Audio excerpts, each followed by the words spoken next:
రాష్ట్రంపై సూర్యుడు ప్రతాపం చూపిస్తున్నాడు. ఏప్రిల్ మొదట్లోనే ఎండ తీవ్రత పెరిగింది. గరిష్ట ఉష్ణోగ్రతలు నమోదవుతున్నాయి. 3-4 రోజుల్లో ఉష్ణోగ్రతలు సాధారణ స్థాయికి వచ్చే అవకాశం ఉందన్నారు ఐఎండీ అధికారులు. పలు జిల్లాలకు వర్ష సూచన చేశారు. ఉరుములు, మెరుపులు, ఈదురుగాలులతో కూడిన వర్షాలు పడే అవకాశం ఉందని తెలిపారు.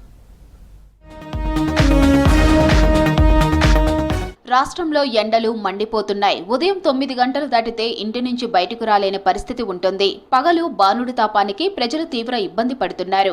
గరిష్ట ఉష్ణోగ్రతలు నమోదవుతున్నాయి.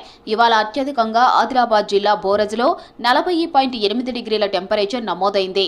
నల్గొండ జిల్లా పెద్దాపూర్లో 40.7, నిజామాబాద్ జిల్లా భీంగల్లో 40.5, మంచిర్యాల జిల్లా భీమారంలో 40.2 డిగ్రీల ఉష్ణోగ్రతలు నమోదయ్యాయి. జీహెచ్ఎంసీ పరిధిలో అత్యధికంగా నాగోల్లో 38.4 డిగ్రీలు ఉంది.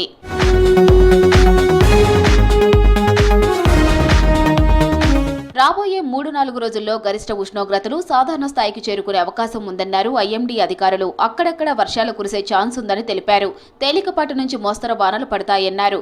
కొన్ని చోట్ల ఉరుములు, మెరుపులతో కూడిన వర్షాలు కురుస్తాయని, గంటకు 30 నుంచి 40 కిలోమీటర్ల వేగంతో ఈదురుగాలులు వీస్తాయని తెలిపారు.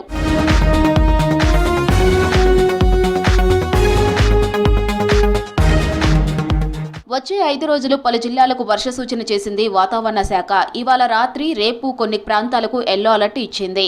ఉమ్మడి ఆదిలాబాద్, నిజామాబాద్, మెదక్, సంగారెడ్డి, కామారెడ్డి జిల్లాల్లో వర్షాలు పడే ఛాన్స్ ఉందని తెలిపింది. రేపు ఈ జిల్లాలతో పాటు సిద్దిపేటకు అలర్ట్ జారీ చేసింది. రాష్ట్రంలో ఓవైపు ఎండలు, మరోవైపు వానలతో భిన్న వాతావరణం ఉంటుంది. అత్యధిక ఉష్ణోగ్రతలు నమోదవడంతో పాటు వర్షాలు కురుస్తున్నాయి. అకాల వర్షాలకు జిల్లాలో పంట తడిసి రైతులు తీవ్రంగా నష్టపోతున్నారు.